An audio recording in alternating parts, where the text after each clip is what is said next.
Sebelum kita membicarakan 6G dan telekomunikasi berbasis satelit, sebuah teknologi yang akan dengan cepat melewati generasi 5G yang akan membuat manusia melompat ke level yang peradaban manusia belum pernah terjadi sebelumnya. Kita tengok sebentar ke tanah air. Kita semua pasti sepakat, di Indonesia terjadi perubahan cara mendapatkan uang dalam 4 atau 5 tahun terakhir ini.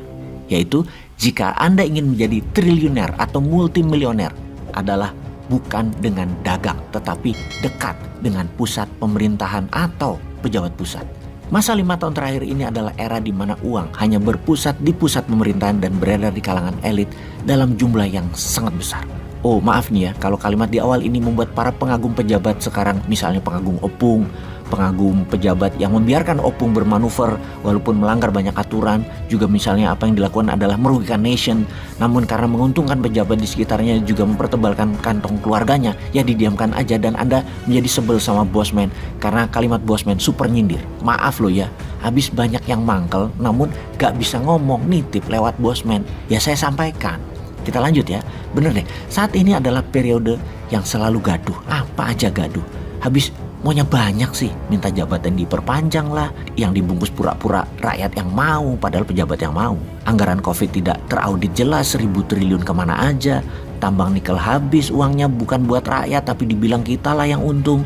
Hutang menumpuk dibilang aman lah, dan banyak lagi. Bernegara selama ini menjadi tidak menarik karena bukan adu otak bersaing karya positif terjadinya. Namun berkarya hanya satu yang boleh, yang sejalan dengan pemerintah pusat. Sementara dalam berkarya, negaranya digiring dengan hutang yang alhamdulillah hanya naik 5.000 triliun. Naiknya jumlah hutang tersebut, kalau di swasta, kalau Anda pinjam 1 triliun dalam 5 tahun harus sudah balik modal. Ini pinjam 5.000 triliun yang harusnya 5 tahun lagi hutang itu lunas dan kita punya aset produktif yang menghasilkan 1.000 triliun income per tahunnya. Kenyataannya gak jadi hal yang produktif, hanya jadi sebuah rupa saja atau bentuk, namun konsumtif. Rasanya pemborosan lagi, karena membangun memang tidak sesederhana main Lego, bangun bangunan gedung gitu doang, enggak. Herannya lagi, hutang masih dibilang aman, masih dibilang bagus, masih jauh dibandingkan negara lain kok presentasi jumlah hutangnya dengan PDB nasionalnya. Yang kalau pejabat ngomong demikian pengen deh naikin jari tengah rasanya. Bos, yang lain memang utangnya besar tapi terbanyak pakai mata uangnya sendiri. Jepang utang terbesar adalah menggunakan yen, berutang pada lembaga sendiri. Tiongkok sama juga pakai yuan. Amerika apalagi ngutangnya pakai dolarnya sendiri. Kalaupun negara-negara itu pinjam pakai dolar atau mata uang asing yaitu dolar, deposit dolar mereka alias devisanya sudah besar di kas negaranya, alias ya seperti back to back aja. Jangan gitulah menteri rakyat kok bodohi sih. Udahlah. Kalau kita gimana? Sudahlah gitu ya kita ngomongnya. Kita membahas dunia aja sekarang. Tahun 2023 adalah tahun menarik. Tahun teknologi melompat ke level tertinggi di tengah-tengah kekacauan dengan segala yang tidak bisa diprediksi. Tahun 2023 tahun yang sangat berwarna. Tahun yang dibayangi resesi. Tahun yang dibayangi dengan turunnya daya beli dunia. Tahun yang diperkirakan akan mendapat gelombang Covid strain baru lagi. Tahun winter panjang bagi Eropa yang berimbas ke tahun winternya ekonomi dunia. Tahun perang Rusia, baik panjang maupun pendek sehingga selesai, selama tidak pakai nuklir, tak akan pengaruh bagi ekonomi dunia, namun berubah ekosistem kehidupan Eropa. Bagi dunia nggak terlalu. Tahun 2023 adalah tahun untuk terbang sukses berkelimpahan bagi mereka yang bisa mengadopsi, beradaptasi, dan mengambil peluang. Kita bicara 6G sekarang, bayangkan. Kita bisa mentransfer data 1 tera cuma dalam 1 detik memakai 6G. Bisakah membayangkannya?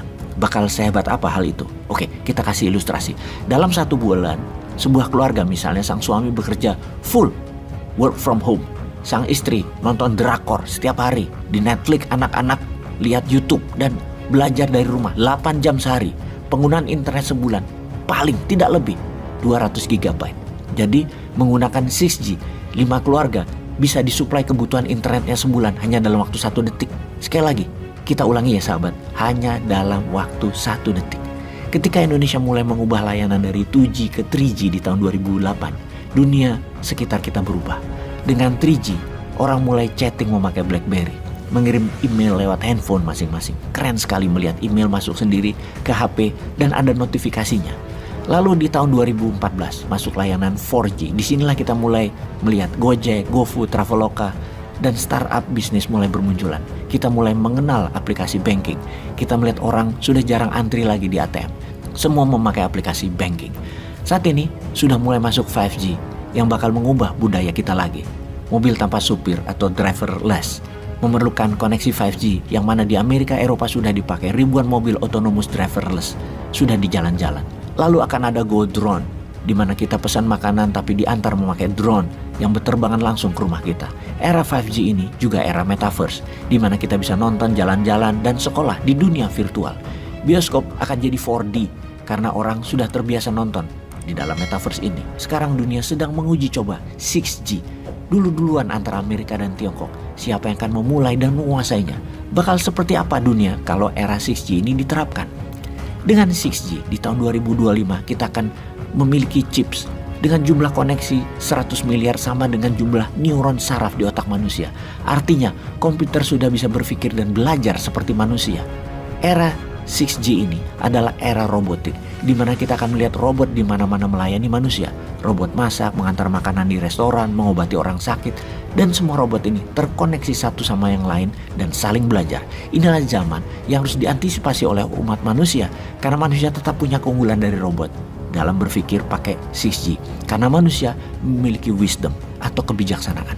Kebijaksanaan yang dipunyai setiap manusia karena berhati dan berpikir yang saat ini dicoba dimatikan oleh para buzzer rupiah agar membuat manusia Wakanda jadi robot.